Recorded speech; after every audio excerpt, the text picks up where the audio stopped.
In France, a team of researchers did something nobody had really done before.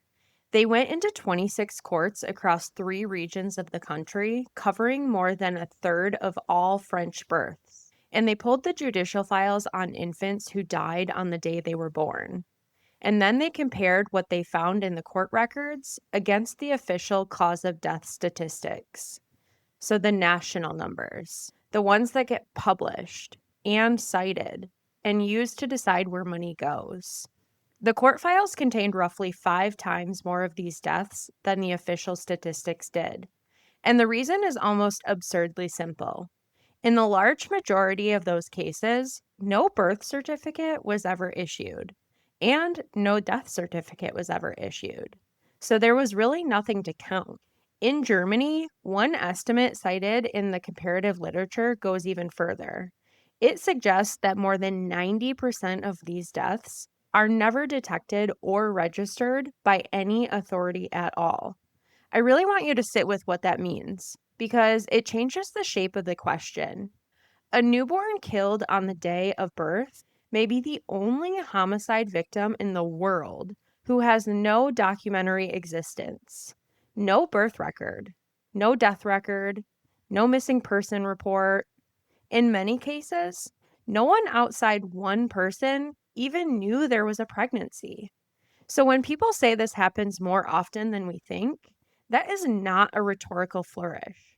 It's a statement about the limits of counting. Welcome back to The Human Pattern. I'm Liv. Before we jump in, if you're curious about why people think, feel, and behave the way they do, I'd love for you to subscribe or follow the podcast. And if you find yourself leaving an episode with more questions than answers, then you're exactly where I hope you'll be. So subscribe wherever you're listening so you don't miss future conversations. And this is part 2. And if you haven't heard Monday's episode yet, I want you to go back and start there. I'll wait. It'll make a lot more sense. For everyone else, Monday we walked through the Alexee Trevizo case, a 19-year-old high school senior in Artesia, New Mexico. An emergency room, a bathroom, a newborn named Alex Ray Fierro found in a trash can. Police body camera footage that a court has now ruled a jury will never see. The criminal case is open, and she has pleaded not guilty. Nothing has been proven. That was true on Monday, and it's still true today. Today isn't really about her, though. Today is about the pattern that she got pulled into, and about the fact that almost every system we've built to prevent this is aimed at the wrong moment. I'll tell you the thesis up front so you know where I'm going. Everything we've built assumes this is a decision, and I don't think it is. All right, let's get into it. If you've listened to the bonus episode on the insanity defense, you'll remember a phrase I used about a mother telling her doctor she's fine when she isn't. I said it was 2 different things wearing the same face. I want to use that phrase again because it turns out to be the single most important distinction in this entire subject, and almost nobody makes it. There are 2 different phenomena here. They look identical from the outside. They produce nearly identical headlines, and they require completely different interventions. The first is concealment. She knows that she's pregnant. She hides it deliberately, consciously from everyone. The second is denial. She doesn't know. And I need you to understand that I don't mean she's pretending not to know. I mean, the research describes women who genuinely, subjectively, are not aware they're pregnant, up to and including the moment of delivery. Your immediate reaction to that is probably some version of, that's not possible. So let's look at the numbers. And I do want to be careful here because there are 2 different numbers and people constantly blur them. There's a prospective study out of Berlin run across every institution in the metropolitan area where deliveries happen over a single year, covering just under 30,000 deliveries. They found denial of pregnancy past 20 weeks in roughly 1 in 475 pregnancies. And they found denial that persisted all the way to a completely unexpected delivery of a viable newborn in roughly 1 in 2,455. A retrospective review in Wales found a comparable figure for women who didn't know until they were admitted in labor, roughly 1 in 2,500. So let's be precise. Denial past 20 weeks is uncommon, but not rare. Full-term denial all the way to delivery is genuinely rare. But here's the comparison that made this land for me. Full-term pregnancy denial occurs at roughly the same rate as eclampsia, and nobody thinks eclampsia is made up. Here's what makes the Berlin study matter so much, which I'll come back to hard in a few minutes. Those women were not charged with anything. Their babies were born alive. They had no legal case, no defense strategy, no reason on earth to lie about it. The clinical picture is remarkably consistent across the literature. An absence of the signs you'd expect, so no morning sickness, minimal weight gain, no perceived fetal movement, a misattribution of the symptoms that do occur to something else entirely. And then, at delivery, a dissociative episode. Concealment, by contrast, is actually a lot more common. An Irish study put concealed pregnancy at roughly 1 in 148 deliveries, an order of magnitude more frequent than full denial. Two phenomena, same face, completely different insides. Now, I want to give you the findings that cut against everything I just said, because I'd rather hand you the mess than a clean story. Let's go back to the French judicial file study from the open.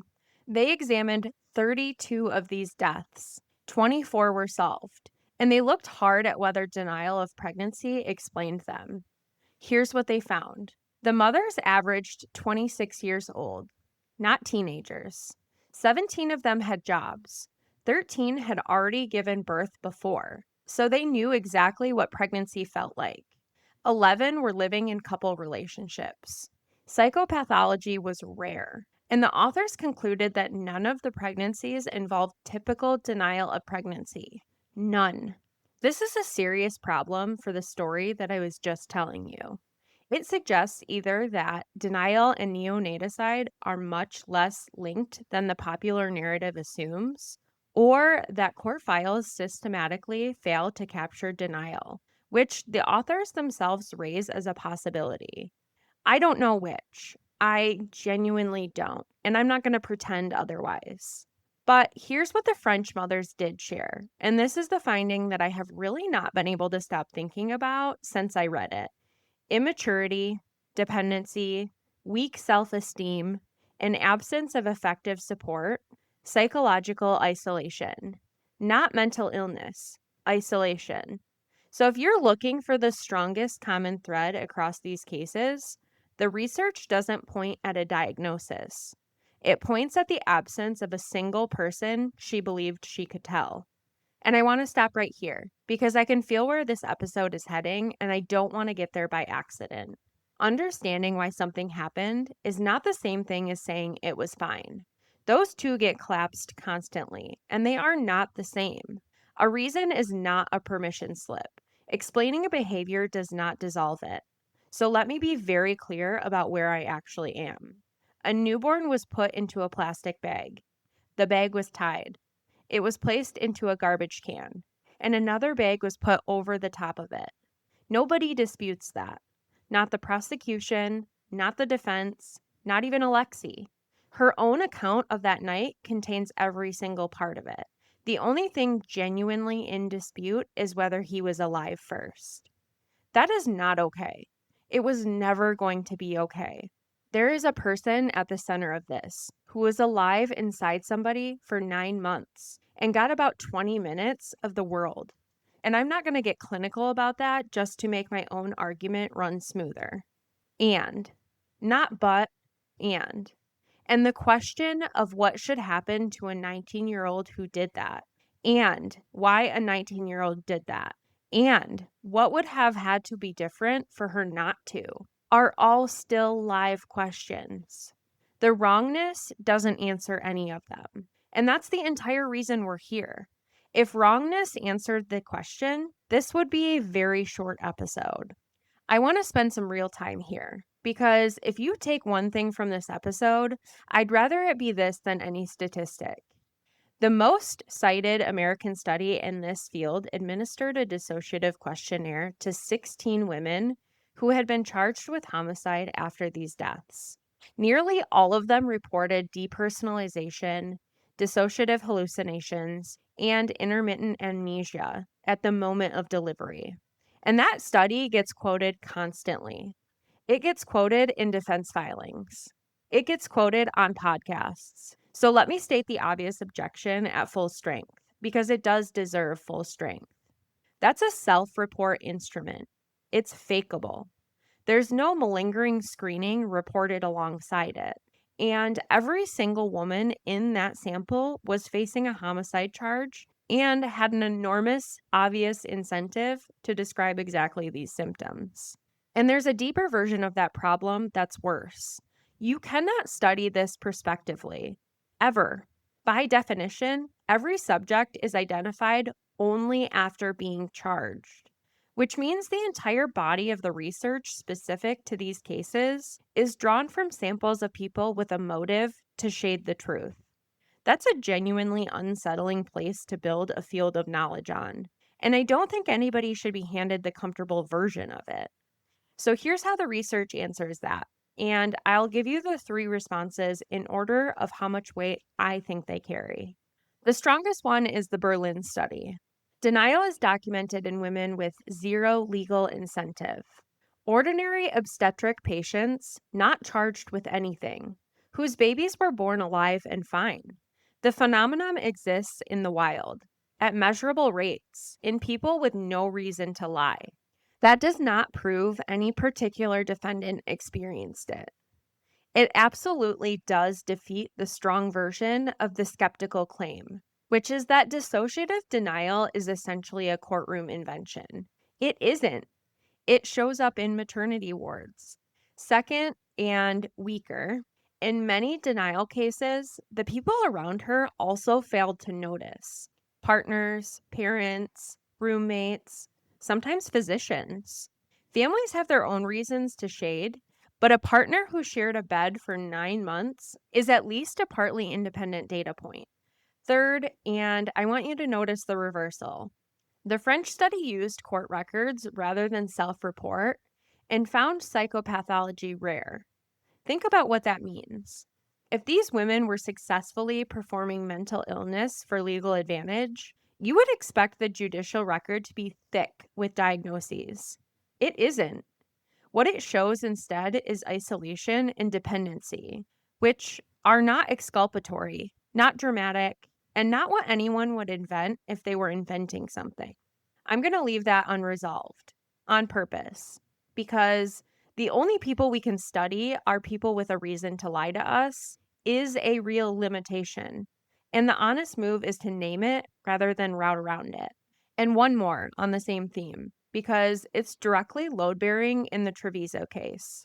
I mentioned Monday that the entire murder charge rests on an autopsy finding that the infant was born alive rather than stillborn. That question is one of the hardest in forensic pathology. The classic method is a test where lung tissue is placed in water to see whether it floats, on the theory that the air in the lungs means a breath was taken. I originally wanted to tell you that that test is unreliable because there's critical literature going back 250 years, and the Physician for Human Rights has published on exactly that. But I checked, and the picture is more complicated than I wanted it to be. A prospective study of 208 newborn lungs found 98% accuracy and 0 false positives. So here's the honest version for you.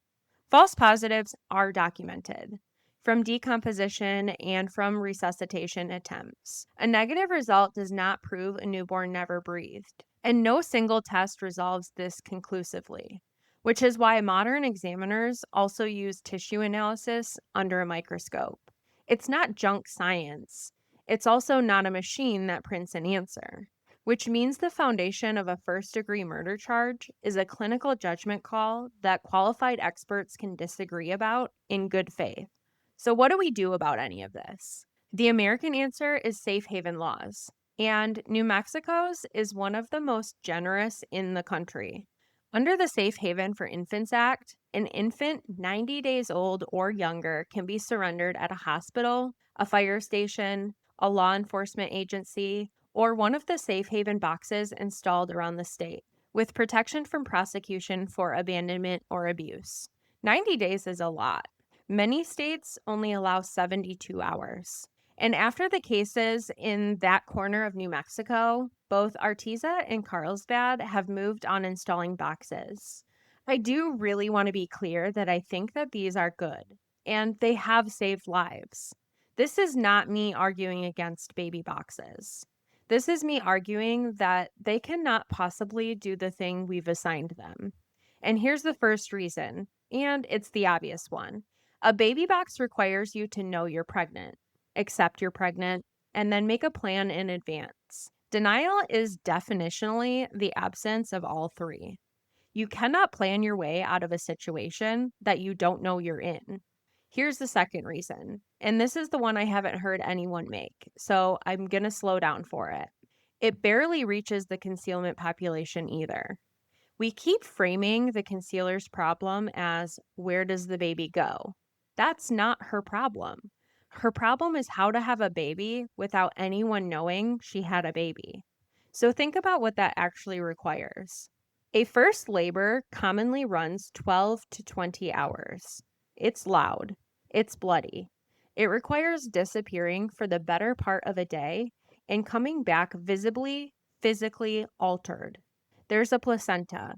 There may be tearing that needs repair.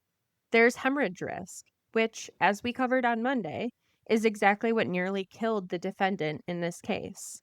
The baby box addresses the final 5 minutes of a 20-hour problem. Every single hour before it is unsolved. So a frightened young woman running that chain in her head does not arrive at, I'll deliver safely and then surrender anonymously. She arrives at, there is no version of this where nobody finds out. And at that point, there isn't a plan anymore. There's just whatever happens in the moment, which reframes the whole prevention question. The intervention has to arrive upstream of the labor, not at the end of it. Confidential prenatal care, confidential delivery, and honestly, some way to be absent for 2 days without having to explain why. The box on the side of the fire station is the cheapest possible intervention, and it's positioned at the one point in the entire sequence where the decision has already been made. There's a word doing an enormous amount of work in all of this, and it's doing at least 3 different jobs at once. Legal anonymity is what the statute says. Nobody can compel your name. Perceived anonymity is whether a terrified 19-year-old believes that. And functional anonymity is whether it actually holds in her actual town, with her actual life. Only the first one is what legislators pass. Only the second one changes behavior. And the third one determines whether the second one is rational. Now, put yourself in it for a second. You're 19. You have decided somehow to use the box. And then this thought arrives. What if something goes wrong? What if I hemorrhage? What if I end up admitted to a hospital and then somebody finds out anyway? That is not paranoia. That is an accurate risk assessment because anonymity only holds as long as nothing goes wrong. The instant you need real medical care instead of a drop-off, you're inside a system with charts and billing and insurance and staff. If you're on a parent's insurance, an explanation of benefits shows up at their house. If there's a complication, you're admitted under your real name. And childbirth is the single best example there is of a thing that goes wrong. Now, layer geography on top of it. Artesia, New Mexico, 12,875 people at the 2020 census. Anonymity in a town that size is a legal fiction. The intake nurse may know your mother. The EMT may have coached your brother. The statute can promise you confidentiality, but it cannot promise that the person scanning your wristband won't recognize your face. France actually built an anonymous birth system decades ago, and researchers have noted that its effect on these deaths appeared limited or short lived. It was designed for a country with large anonymous cities and a centralized system. Germany went a different direction and created confidential birth rather than anonymous birth. So your identity is actually recorded but sealed until the child turns 16. That's a better answer for the child, who eventually gets to know where they came from. From the frightened woman's side, though, it's strictly worse because somebody somewhere wrote her name down. All right, so the question that you guys have been waiting for. But I want to start with something small because I think it does more work than the science does. At some point after that night, a detective wanted to speak with Alexee Trevizo. He called the house and he spoke with her mother, Rosa, who told him her daughter would not be speaking to him without an attorney. And legally, he had a real point in his response. She was 19, which makes her an adult. A parent cannot invoke the right to counsel on behalf of an adult child. If she was declining to speak with him, he needed to hear that from her directly. That isn't a technicality. That's genuinely, legally how it works. So he needed to hear it from her, and he went to her high school. She was a senior, and she was in class. He went to the building where she went to school and tried to speak with her there. She refused to acknowledge him. And then he called Rosa back to try to arrange something else. You can hear on that recording that Rosa is floored. I want to be careful here because I don't know what was in his head, and I'm not going to pretend that I do. But I can look at that choice against the alternatives, and there were a lot of alternatives.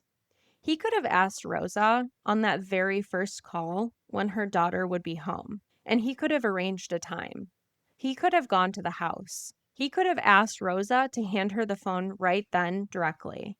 He chose the one location where she is surrounded by several hundred classmates, has no attorney with her, has no parent with her, and cannot leave.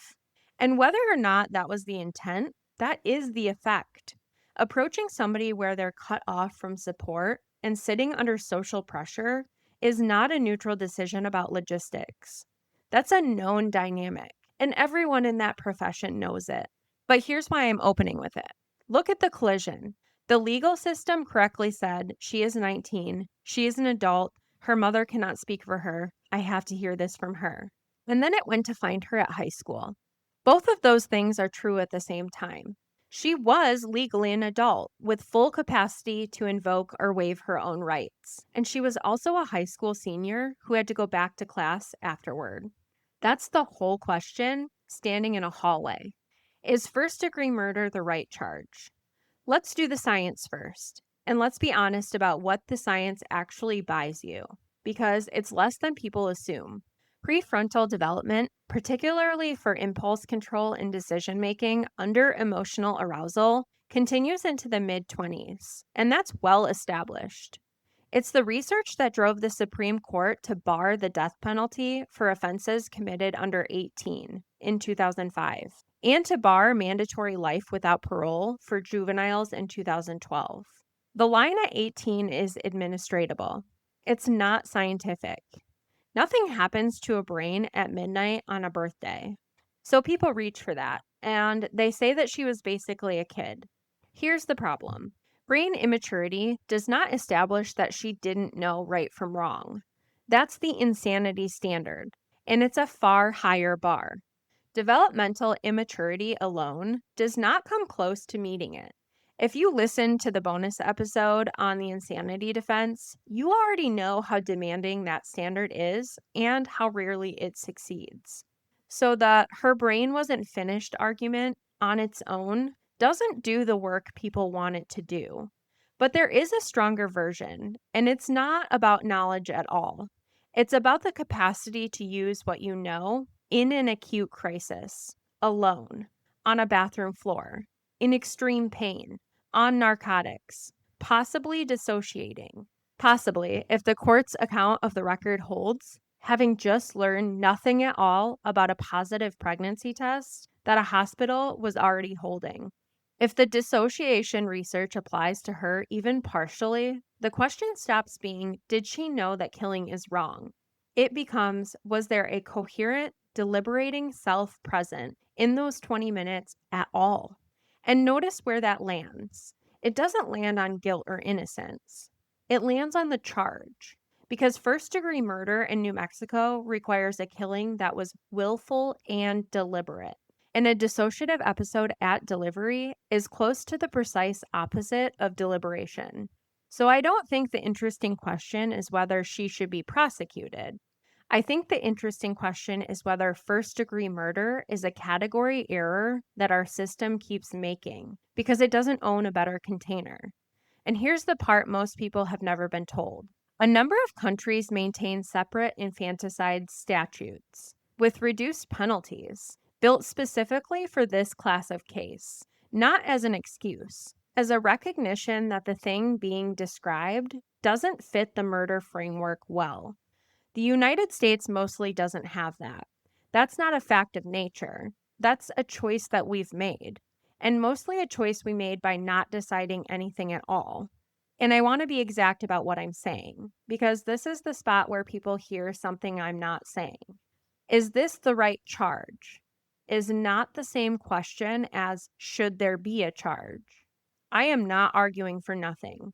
A baby died, and the question of what a society does about that is a real one that deserves a real answer. What I'm arguing is that reaching for the most serious charge we have, because it's the most serious charge we have, is not the same thing as choosing the right one. Those do feel identical when you're angry, but they are not identical. Actions have consequences, and I believe that. I think most of you believe that. The question I'm asking is which consequence and on what theory and whether we picked it or just defaulted to it. I want to end back where Monday started because the two halves of this story are the same story. She went to an emergency room for medical help at midnight with her mother in genuine pain. What she got, according to the state's highest court, was her physician walking into her room with two armed officers and disclosing her private medical information to everyone present while she was medicated and bleeding. Whatever the privilege statute says on paper, her privacy functionally ended the moment staff picked up the phone. And go back to what we talked about on Monday with the resuscitation decision. Two reasons given, one of them clinical, one of them about a crime scene. That's the same problem from the other direction. It isn't only that a police presence changes what a patient is willing to say. It's that it changes what everyone in the room is optimizing for. Now think about the feedback loop that creates. Every widely publicized prosecution of a woman who sought care raises the perceived cost of seeking care for every woman watching. That clip went viral. That petition got 20,000 signatures. Every one of those signatures was, among other things, a public broadcast about what happens to you if you walk in. And somewhere, right now, there is a pregnant teenager in a small town who saw all of it and drew the obvious conclusion. So here's where I've landed, and you're free to land somewhere else. You cannot legislate someone into trusting an institution that has publicly demonstrated it will hand her to the police. You can build all the boxes you want.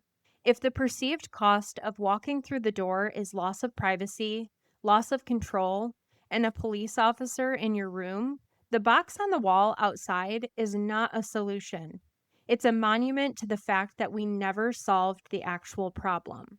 Here's the pattern. We are extraordinarily good at building interventions at the moment of the decision, and extraordinarily bad at building them anywhere upstream of it.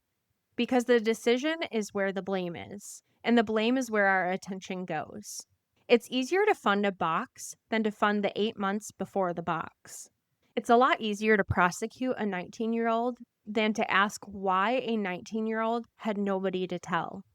So this week, when you catch yourself asking why somebody did something, try adding another question to it. What would have had to be different, and when? not what would have had to be different in that moment. Almost nothing can change in that moment. That's exactly what a crisis is. What would have had to be different a week before, a month before, a year before? And then notice something about your own answer. Almost every honest answer to that question involves another person, somebody she could have told. That's usually where the actual intervention lives, and it's almost never where we look. Before I go, I have a genuine question for you. The thing that I keep circling in this episode is the gap between what the law says a person is and what a person actually is at 19 or 17 or 22, where responsibility really begins, and how our system draws lines that we know scientifically are drawn in the wrong place and then defends them because they're easier to administer. That would be the whole episode, maybe even more than one. And if that's something you'd like to hear, reach out through the comments or there's links in the show notes to my socials. I would love to build that for you. Let me know. 2 housekeeping notes on this case specifically. First, the flag I raised on Monday stands. Reporting genuinely conflicts about whether Alexee Trevizo was told about that positive pregnancy test before she went to the bathroom. I've gone with the New Mexico Supreme Court's account because it's the primary source. If the trial record shows something different, I will come back on this feed and say so. Second, the criminal case is open. She has pleaded not guilty. Whatever you feel about any of this, it hasn't been decided yet, and it isn't ours to decide. Alex Ray Fierro lived for some period of time that we may never be able to establish with certainty, in a bathroom, in a hospital, in a small town in New Mexico. The most useful thing that any of us can do with that is to ask what would have had to be different and when, not to reach a verdict faster. If this episode changed how you're thinking about a story you've already decided you understood, I would love to hear about it. Drop in a comment, and again, there's links in the show notes. Subscribe wherever you're listening, and if you're enjoying The Human Pattern, a rating or a review really helps more people find the show. Until next time, stay curious, question the pattern, and I'll see you in the next episode.